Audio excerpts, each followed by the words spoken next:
Buenas tardes amigos, hoy es sábado 14 de abril del año 2018 y este es el primer tema de la temática dentro del ministerio llamado Uno en el Olivo.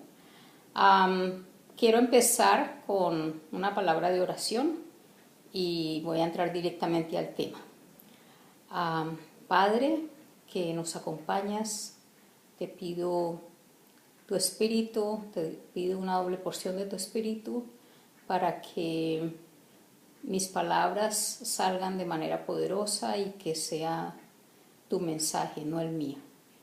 Te pido que me ayudes a hacer claro este tema en las personas que lo escuchan. Te lo pido en el nombre y por los méritos de tu Hijo Yeshua. Amén. Voy a tener un tema general que voy a estar posiblemente presentando en los próximos 6 meses o más, que es el tema de las fiestas del Señor, llamadas también las fiestas judías. Estas fiestas se encuentran en el libro de Levíticos, en el capítulo 23, y la primera fiesta que se presenta allí, o que Dios manda a guardar, es la fiesta de la Pascua. Quiero leerles la instrucción de Dios en Levíticos 23, versos 4 y 5. Dice así: estas son las fiestas solemnes de Yahweh, las convocaciones santas a las cuales convocaréis en sus tiempos. En el mes primero, a los 14 del mes, entre las 2 tardes, Pascua es de Yahweh. Voy a explicar lo que acabo de leer. El mes primero se llamaba en esa época Aviv. No estamos hablando de enero de nuestro calendario occidental, estamos hablando de el mes que Dios decidió que fuera el primer mes religioso, o el mes de la agricultura, mejor dicho, y es el mes llamado Aviv. Cuando hable de la segunda fiesta, que es la fiesta del pan sin levadura, les voy a explicar el significado de la palabra Aviv. Este mes empieza más o menos a mediados de lo que hoy en día es marzo, mediados finales de marzo, y el 14 de ese mes era el día en que dice que se debería sacrificar el cordero entre las 2 tardes. En otras palabras, el cordero se sacrificaba a las 3 de la tarde del día 14. Y como los días no empezaban como empiezan en nuestro calendario a las 12 de la noche, sino que empezaban cuando anochecía, al anochecer, entonces el anochecer del día 14 ya era el día 15. Y el día 15, es decir, esa noche, era cuando los israelitas debían empezar a comer ese cordero que habían sacrificado a las 3 de la tarde. Comían su carne, su sangre la iban a poner sobre los dinteles, sobre sus puertas. Voy a explicar esto más adelante, pero quiero hacer énfasis en el hecho de que el cordero era sacrificado a las 3 de la tarde del día 14 y al anochecer ya empezaba la siguiente fiesta. La palabra en hebreo para la Pascua es Pesaj, y es una palabra que significa pasar por alto, y tiene que ver con el hecho de que cuando la sangre era puesta en las puertas de la familia de Israel, en la noche de la muerte del primogénito, todo este tema lo voy a explicar más adelante en detalle, pero ahora solo quiero decirles que la noche de la muerte del primogénito, el ángel que iba a pasar matando a los primogénitos, al ver la sangre en esas puertas, pasaba por alto esa casa. Decía: no voy a entrar a esta casa, no voy a matar al primogénito porque puedo ver la sangre del cordero sobre esa puerta. Entonces la palabra Pascua en hebreo es Pesaj, y significa eso, pasar por alto, digamos que una muerte segura para el primogénito, que ahora no iba a suceder porque la sangre era como una especie de expiación por ese sacrificio. Entonces, antes de empezar a hablar de la fiesta de la Pascua, voy a explicarles la función del personaje principal en esta fiesta, que es el Cordero, y y realmente la función de él es ser sometido a un sacrificio, pero quiero ir desde el principio, cómo empezó este concepto del sacrificio del cordero. Para ello, pues, tenemos que preguntarnos, ir al Génesis y preguntarnos cuál fue el primer sacrificio que encontramos en la Biblia, en las Escrituras, y vamos a leer entonces. Yo quiero, bueno, no necesito leerles, solamente les digo que revisen en Génesis 3, capítulo 3, versículo 7. Es el momento en que Adán y Eva pecan y los ojos de ambos son abiertos y se dan cuenta de que están desnudos. Entonces ellos se cosen hojas de higuera. El texto es muy claro explicando que ellos no empiezan a estar desnudos cuando ellos pecan, sino que ellos siempre han estado desnudos. Simplemente en el momento de pecar se dan cuenta de su desnudez. Así que yo lo comparo como con un bebé que está desnudo en el vientre de su madre y que está cubierto, digamos, por la protección de su madre, y cuando nace ya está en otra condición y necesita otro tipo de ropa para otro ambiente. Así que ellos al comer del fruto salieron del campo de protección que los estaba cubriendo, que en este caso pues era el manto de justicia de Dios que los cubría, y entonces buscaron una forma de cubrirse, quisieron hacer su propio manto de protección, y allí es cuando se les ocurrió la idea de las hojas de higuera, que si ustedes han visto las hojas de los higos, son hojas muy grandes y son también fuertes, así que ellos vieron esa posibilidad de cubrirse con esas hojas, pero lógicamente no son hojas que resistan y no dan mucha seguridad. Así que en Génesis 3:21 se registra que Dios les hizo túnicas de piel y los cubrió. Es muy interesante lo de las túnicas porque la palabra túnica en hebreo es kutonet, y el hebreo, a diferencia de otras lenguas como el español y el inglés, el hebreo está constituido por letras que tienen un significado. Cada letra del idioma hebreo, y en esto que voy a explicar voy a utilizar el hebreo antiguo porque es el lenguaje que se utiliza, o es el idioma que se utiliza en las escrituras de estos tiempos del Antiguo Testamento y el Génesis. Y entonces cada una de las letras del hebreo antiguo es una pictografía, es un gráfico o un dibujo, si lo quieren llamar así, que representa algo y que tiene un significado en sí.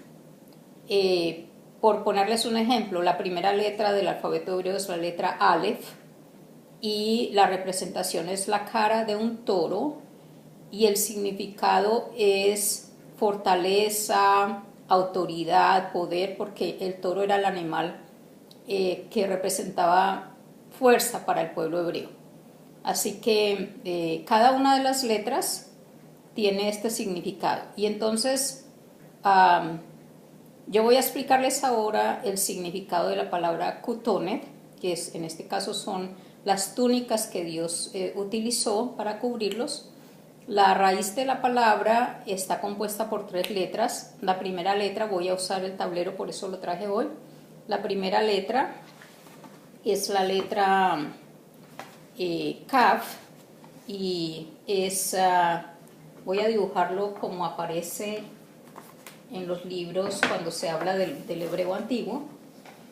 Es la letra Kaf, que es más o menos la palma de la mano, y esta letra significa, puesto que está mostrando la palma de una mano, significa entregar, ofrecer algo. Esta es la primera letra de la palabra. La segunda letra es una cruz, que la podemos representar así o un poquito torcida también. Y esta cruz representa en hebreo, es la última letra del alfabeto y representa una señal. La señal en este contexto de lo que estoy explicando, que es las túnicas, la señal es la piel que se está entregando. Es una ofrenda y es una piel de un cordero que se está entregando en esta palabra. Y la última palabra es una semilla, y vamos a poner aquí, la semilla normalmente tiene como algo que sale de allí de la semilla y que indica que va a crecer una planta. Esa palabra se llama nun en hebreo, y esa palabra representa una semilla y representa algo que es perenne, que es duradero, que es permanente, es algo que no termina. Entonces, todos estos son símbolos que significan que, a diferencia de las hojas de higuera que iban a tener un final, estas pieles, que son una ofrenda, no son para siempre, son una ofrenda para siempre que va a cubrirlos a ellos totalmente de ese pecado. Entonces, es muy interesante porque de la misma raíz de la palabra kutonet, que es túnicas, sale la palabra mataná en hebreo, que es regalo.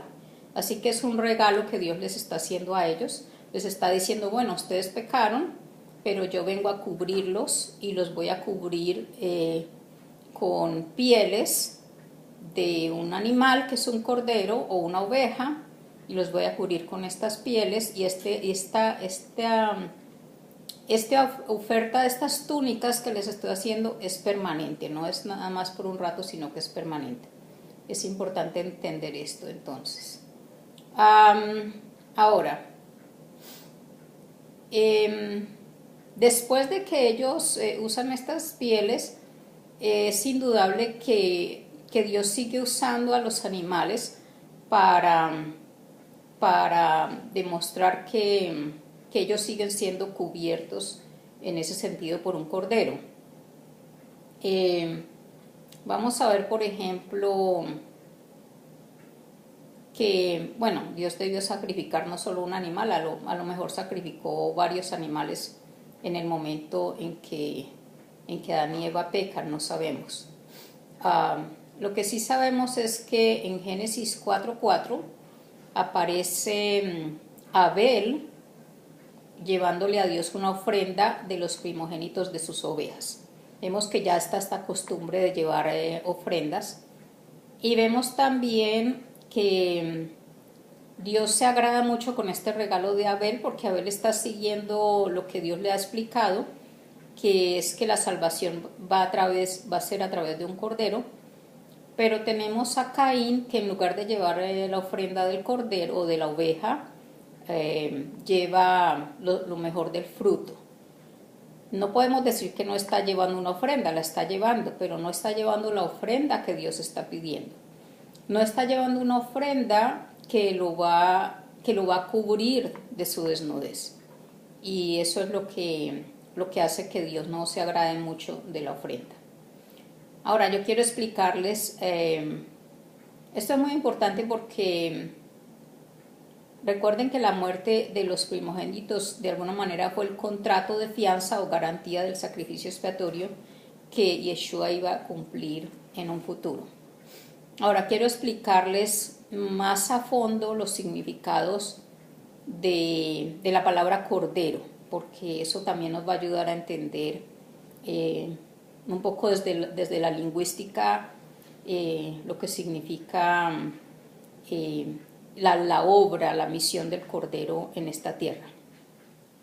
La palabra nash o nashá es una palabra en hebreo que significa olvidar o perdonar, y que está formada por esta letra que ya les expliqué, que es la letra nun, que significa semilla. Voy a volverla a poner aquí. Y por otra letra que es nueva para ustedes en este caso, y es la letra Shin, que es una ilustración de los dientes frontales de una serpiente. Esa letra Shin, ustedes saben que los dientes, cuando el diente presiona algo, pues cuando el diente muerde está haciendo presión sobre algo, y eso es lo que significa la letra Shin, hacer presión sobre algo, sostener o presionar, algunas veces con una connotación positiva y otras negativa. Entonces la palabra nash, o nashá, que es perdonar, viene de la raíz nun, que es algo que perdura, yo les había dicho ya eso antes, y de shin, que es algo que se sostiene. Así que estamos hablando entonces de, voy a buscarlo aquí en los apuntes que tengo.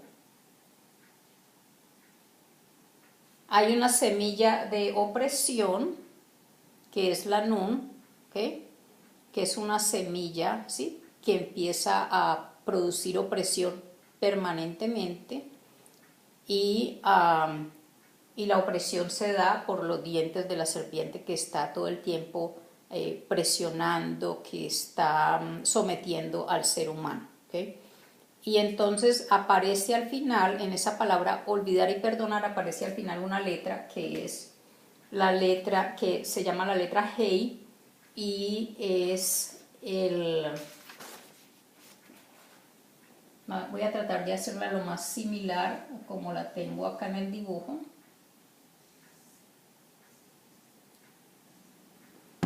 Simboliza a una persona que está extendiendo los brazos hacia arriba, y es en señal de, no solamente en señal de alabanza, sino en señal de sorpresa. Cuando una persona mira hacia el cielo y dice, oh, qué maravilla, ¿qué es esto que estoy viendo? Entonces representa a un ser, que es ese ser que va a presentarse para liberar al ser humano de esa opresión. Es decir, que este ser está representando también al Cordero, o a ese ser majestuoso, a ese ser que va a hacer una obra grandiosa para liberar esa semilla de opresión que se ha creado. Entonces eso significa, esa palabra completa, así como se las estoy presentando, ella significa perdonar. Pero lo más interesante, bueno, y voy a leerles en Isaías 53, 5 hasta el 7, lo que dice aquí. Dice, mas él herido fue por nuestras rebeliones, molido por nuestros pecados, el castigo de nuestra paz fue sobre él, y por su llaga fuimos nosotros curados. Todos nosotros nos descarriamos como ovejas, cada cual se apartó por su camino, mas el Señor cargó en él el pecado de todos nosotros. Angustiado él y afligido, no abrió su boca. Como cordero fue llevado al matadero, y como oveja delante de sus trasquiladores, enmudeció y no abrió su boca. Esta es una profecía hecha por Isaías mucho antes de la muerte del Mesías, y aquí nos explica su función como cordero, dejarse llevar al matadero, y es la misma función que encontramos en esta palabra de perdonar, ¿sí? La misma función, un ser que va a cubrir todo este pecado. Cuando Juan el Bautista vio a Yeshua que se acerca al Jordán, le dice, he aquí el Cordero de Dios que quita el pecado del mundo. La palabra que Juan el Bautista utilizó para decir cordero es una palabra que viene de la misma raíz que les estoy explicando, y es la palabra shah, que ya la tenemos aquí. Voy a ponerla en un cuadrado. Esta es la palabra para cordero, que está conformada por las letras shin, que es la presión, y la letra hei, que es la que representa ese salvador, ese ser que nos va a salvar. Así que la letra hei es la asombrosa obra de redención. a través del sacrificio del cordero. Así que la misma palabra Shah para cordero nos está dando la función redentora del cordero del sacrificio. Entonces ya sabemos qué significa cordero. Hasta allí les voy a explicar hoy. En el próximo tema o el próximo video vamos a hablar sobre el sacrificio de Isaac. También vamos a hablar sobre el cordero en la fiesta de la Pascua. Y vamos a ver cómo ambos sacrificios están prefigurando la muerte de Yeshua. Bien, para terminar los invito a que se suscriban a mi canal para que puedan recibir notificaciones de cada video que yo vaya a presentar. Dios los bendiga, los llene de su espíritu y hasta pronto.